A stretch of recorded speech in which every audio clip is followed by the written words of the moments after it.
Next week we're going to be reading this paper from PLOS Genetics regarding an incompatibility between mitochondrial DNA, a gene encoded by the mitochondrial genome, and a gene encoded by the nuclear genome and how it affects development and fitness in Drosophila. And the concept that we're going to be talking about this week is a concept titled epistasis. The mitochondrial and the nuclear genomes are encoded by two different types of chromosomes. The nuclear chromosomes are linear, and the mitochondrial genome, by comparison, is circular. Interestingly, all of these nuclear genes are found in the nucleus. The mitochondrial genome is found inside, not surprisingly, the mitochondria, the organelle that produces cellular energy in the form of adenosine triphosphate, or ATP.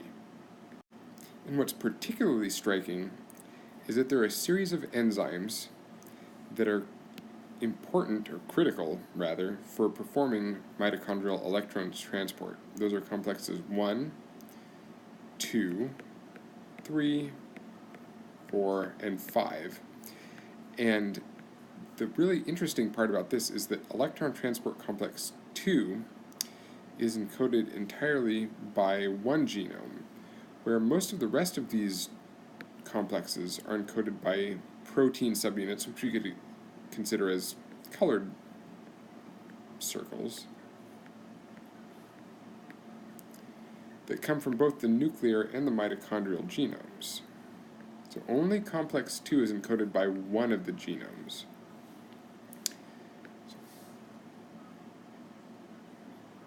So red here represents nuclear encoded proteins, and blue circles, blobs, are representing mitochondrial genome encoded proteins, shown here. So blue for mitochondrial genome, red for genes that come out of the nuclear genome.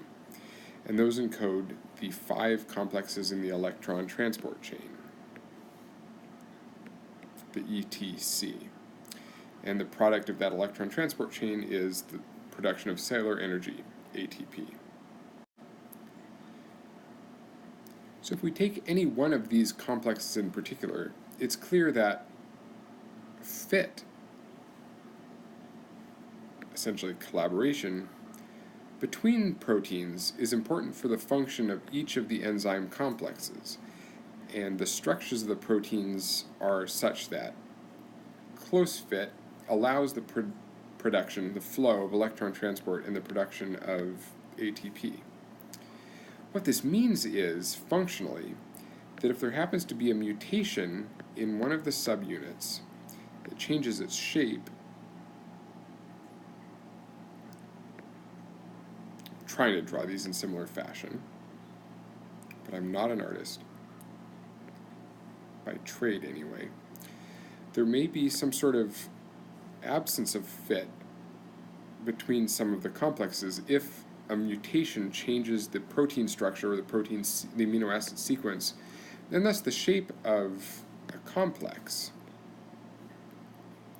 There could be a gap in the amino acid three-dimensional structure of the complex of proteins, and that might not allow the production of ATP. So this would obviously be bad for the organism in which a mismatch between the mitochondrial genome sequence and the nuclear genome sequence occurs. In other words, changing color schemes now, you might have individuals in which the nuclear genome and the mitochondrial genome have co-evolved. So they might have particular amino acid sequences, for example, one amino acid, or one nucleotide rather, that's indicated by the double dagger, that is optimally paired with a protein encoded by a gene that contains a nucleotide that is different from another population in the same gene by a different amino acid, thus nucleotide substitution. In other words, it could be possible, and it is in fact possible and true in many organisms, that a particular mitochondrial mutation is compensated for by a nuclear mutation. So you get this pairing of nuclear and mitochondrial nuclear variants, alleles, so that when the double dagger gene is transcribed and translated, it produces a particular shape of protein, such that when the nuclear gene that has to interact with that protein in the mitochondria produce ATP, that gene might have a particular shape that fits optimally. And the same is true for the mitochondrial nuclear genes of the star and the single dagger, where the star might have a pointed surface in this cartoon that is compensated for by a nuclear mutation, the single dagger in this case, that changes the shape of the protein so that it interacts with, in a positive manner, the mitochondrial encoded subunit of this enzyme complex. And what this does is it establishes the concept of mitochondrial nuclear coevolution, which suggests that when you have any organism, its mitochondrial genome is likely adapted to work best with the genes that are encoded in the nuclear genome, because those genes that are encoded in the nuclear genome have to work properly together with genes encoded in the mitochondrial genome.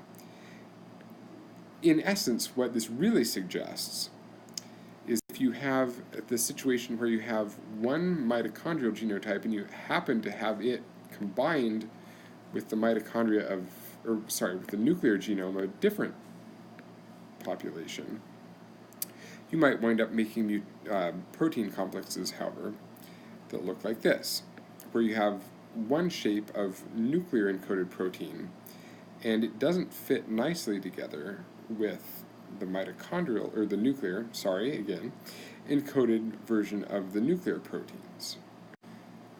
So in this case, the mitochondrial nuclear proteins in the electron transport chain don't fit together, so there's no, or reduced at least, production of ATP. So you'd imagine that an organism in which the mitochondrial and the nuclear genomes are mismatched, that is, the coevolution between the mitochondrial and the nuclear genes have been broken by combining them together, that you would have some sort of organismal dysfunction, that is, hybrids that contain mitochondria from one population and the nuclear genomes of another population would be less healthy or less fit.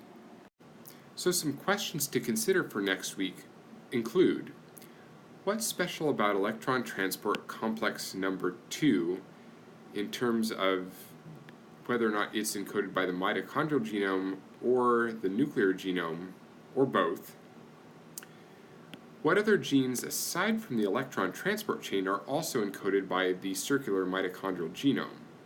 So the central dogma involves the transcription of DNA to produce messenger RNA, and then the translation of messenger RNA to produce proteins. And as organelles, mitochondria have to do some, or all, depending on what you learn, of this entire process inside the organelle.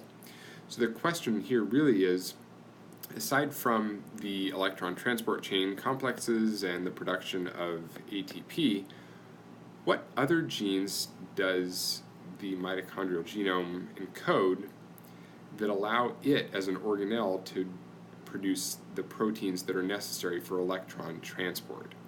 Finally, would you expect that mutations that are synonymous or non-synonymous be more likely to result in mitonuclear coevolution? So again, if you hear the idea that the mitochondrial genome is present in an environment that's highly mutagenic because of reactive oxygen species and other population genetic influences, is it mutations in the mitochondria that are more likely to result in the fixation of mutations that are compensatory in the nuclear genome, or is it likely the other way around, that a mutation in the nuclear genome is likely to drive the selection for mutations that compensate that in the mitochondrial genome. And then more specifically, if this mutation is synonymous, then would that produce the effect of having a pressure that causes the fixation of a compensatory mutation in the allele? Or is it likely that a non-synonymous mutation would allow the fixation or cause pressure to produce the fixation of a compensatory nuclear allele in one direction or the other? And we'll talk about all this and much more next week in class.